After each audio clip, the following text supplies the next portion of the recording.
नमस्कार दोस्तों अभी हाल ही में मालदीव में प्रेसिडेंशियल इलेक्शन हुए हैं जिसमें कि वहाँ पे नए प्रेसिडेंट मोहम्मद मोइज़ू ये चुने गए हैं।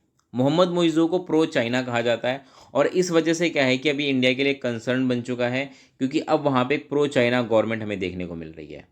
अभी तक आप देखेंगे 2018 से पहले भी प्रो चाइना गवर्नमेंट थी, लेकिन 2018 के बाद जो इब्राहिम सोली जो प्रेसिडेंट बने थे वो इंडिया के फेवर में थे।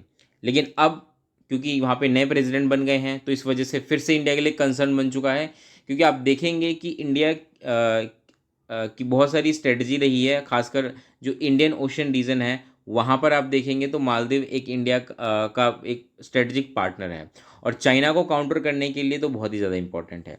लेकिन अब जैसे ही वहाँ पे सरकार बदली है तो भारत को अपनी पॉलिसीज़ बदलने की ज़रूरत है, एक अप्रोच बदलने की ज़रूरत है। अब जैसे ही ये क्या है कि इलेक्शन जीतते हैं, इनका एक स्टेटमेंट आ जाता है जिसकी वजह से आप देखेंगे कि मालदीव और इंडिया के बीच में टेंशन बढ़ जाती है। अब देखिए इनका स्टेटमेंट क्या है, ये स्टेटमेंट इंडियन ट्रूप्स को लेकर होता है जिसमें कहते हैं the people have decided that and don't want Indian troops to stay in the Maldives, therefore foreign soldiers can not be here against our sentiment, against our will, the president elect said. तो जिस तरीके से इन्होंने बयान दिया है कि अब हम आने वाले समय में जो इंडियन ट्रूप्स है उसको हम यहाँ पर डिप्लॉय नहीं होने देंगे, हम इनको बाहर कर देंगे, तो एक तरीके से इंडिया के लिए एक बैड न्यूज़ है। इंडिया को अपनी पॉलिसीज़ जो है वो चेंज करने की ज़रूरत है। और आखिर इन्होंने ऐसे बयान क्यों दिया, आप देखेंगे ना कि इनका जो इलेक्शन कैंपेन रहा है इसमें भी ये एंटी इंडियन स्लोगन्स इन्होंने दिए हैं, इनका एंटी इंडियन कैंपेन रहा है। इनका एक मेन कैंपेन आप देखेंगे इलेक्शन के दौरान इन्होंने इंडिया आउट कैंपेन चलाया, जिसकी वजह से इनको काफ़ी वोट्स मिले भी वहाँ पे। तो आप देखेंगे कि ये एंटी इंडियन शुरू से रहे हैं और प्रो चाइना रहे हैं। ठीक है, अब ये ऐसा क्यों है अभी हम डिटेल में डिस्कस करेंगे। अभी थोड़ा सा हम बात कर लेते हैं इलेक्शन के बारे में। देखिए अभी जो इलेक्शन हुआ है 2018 में जब इलेक्शन हुआ था तो उस वक्त क्या था कि इब्राहिम सोली जो थे वो प्रेसिडेंट बने थे। अब ये इंडिया के फेवर में थे और आप देखेंगे कि जब ये प्रेसिडेंट बने और जब इनका शपथ ग्रहण समारोह था तब हमारे देश के प्रधानमंत्री मोदी ये इनके इस समारोह में शामिल भी हुए थे। तो इससे इंडिया और मालदीव के रिश्ते ना पहले के मुकाबले काफ़ी अच्छे हुए थे, बेटर हुए थे। और अभी क्या है, अभी प्रेसिडेंट इलेक्शन हुआ और अभी भी इन दोनों के बीच में ही कंपटीशन था और बहुत ही कम मार्जिन से इनको लगभग 46% वोट मिले हैं, वहीं इनको आप देखेंगे तो 54% वोट मिले हैं। तो लगभग लगभग 8% के मार्जिन से आप देखेंगे कि जो मोहम्मद मोइज़ू हैं वो इलेक्शन जीत चुके हैं। हम बात करें थोड़ा सा कि भाई आखिर एग्जैक्टली क्या रहा, तो देखिए मोहम्मद मोइज़ू जो है ना ये पहले मेयर थे माले के। माले जो है कैपिटल है अ, मालदीव की। और इन्होंने जो अभी प्रेजेंट में जो इब्राहिम सोली है इनको 19,000 वोटों से हरा दिया, जो कि लगभग 8% के बराबर है। ठीक है, आप देखेंगे पूरे मालदीव की पॉपुलेशन लगभग 5 लाख के बराबर है। तो उसमें से आप देखेंगे कि 5 लाख में से भी सारे एलिजिबल नहीं है, क्योंकि आप देखेंगे वोटर सारे तो वोट नहीं डाल सकते। 5 लाख में बच्चे बूढ़े सब शामिल होते हैं, लेकिन वोट देने का राइट एक एज होती है उसके बाद ही होता है। तो वहाँ पे आप देखेंगे कि जो वोट देने वाली जो पॉपुलेशन है वो लगभग 3 साढ़े 3 लाख के आसपास है जो वहाँ पे वोट दे दे सकती है।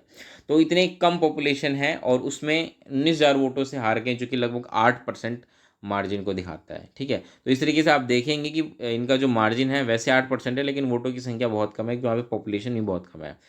अब हम बात करें मालदीव की, तो वहाँ पे हर 5 साल पे इलेक्शन होते हैं, प्रेसिडेंट इलेक्शन होते हैं। और ये एक तरीके की आप देखेंगे तो जो फ्रांस में जो प्रेसिडेंशियल सिस्टम है उसी तरीके का प्रेसिडेंशियल सिस्टम हमें मालदीव में देखने को भी मिलता है।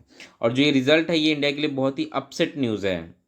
ठीक है, क्योंकि आप देखेंगे कि सोली एडमिनिस्ट्रेशन, जब सोली इब्राहिम सोली की जब सरकार थी तो उस वक्त भारत और मालदीव के रिश्ते काफ़ी क्लोज थे। लेकिन अब सिचुएशन बदल सकी है। थोड़ा सा जियोग्राफिकली हम देख लेते हैं मालदीव किस पॉइंट पर है और इंडिया के लिए कितना स्ट्रेटेजिकली इंपॉर्टेंट है। आप देखेंगे कि जो मालदीव जो है वो इंडियन ओशन में एक आइलैंड नेशन है और भारत से काफ़ी क्लोज है।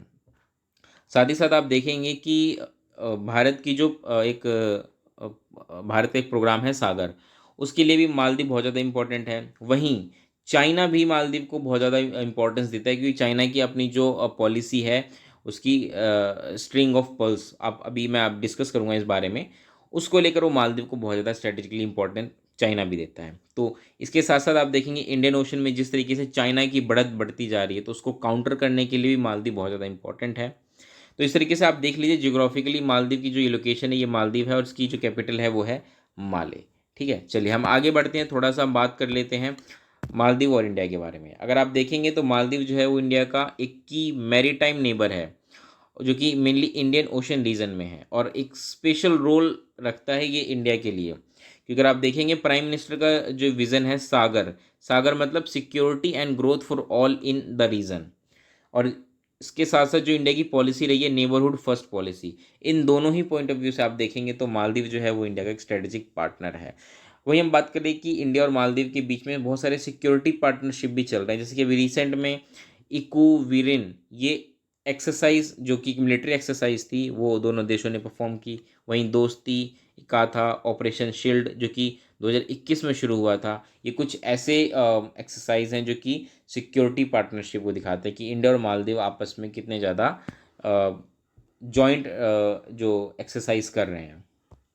वही हम बात करें इकोनॉमिक पार्टनरशिप की तो देखेंगे मालदीव जो है वो इंडिया जो है मालदीव का सेकेंड लार्जेस्ट ट्रेडिंग पार्टनर है। ठीक है, इसी के साथ आप देखेंगे वहाँ पे बहुत सारे इंफ्रास्ट्रक्चर प्रोजेक्ट भी चल रहे हैं, जिनमें से कि national college for policing and law enforcement NCPLE ये सबसे बड़ा लार्जेस्ट ग्रांट प्रोजेक्ट है जो कि इंडिया द्वारा एग्जीक्यूट किया जा रहा है मालदीव में।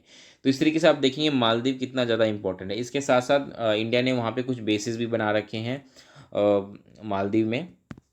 चलिए अब थोड़ा सा हम बात कर लेते हैं चाइना एंगल के बारे में। अगर हम बात करें मालदीव की तो आप देखिए आपको यहाँ तस्वीर में नज़र भी आ रहा होगा, ये चाइना है और इसके साथ आप देखेंगे ये है मालदीव। अब आप देखिए जो चाइना है ना वो क्या कर रहा है, वो एक उसकी पॉलिसी अपनी स्ट्रिंग ऑफ पर्ल्स। अभी स्ट्रिंग ऑफ पर्ल्स क्या है, ये जो आपको ब्लैक कलर की जो लाइन दिख रही है ना ये है चाइना का स्ट्रिंग ऑफ पर्ल्स।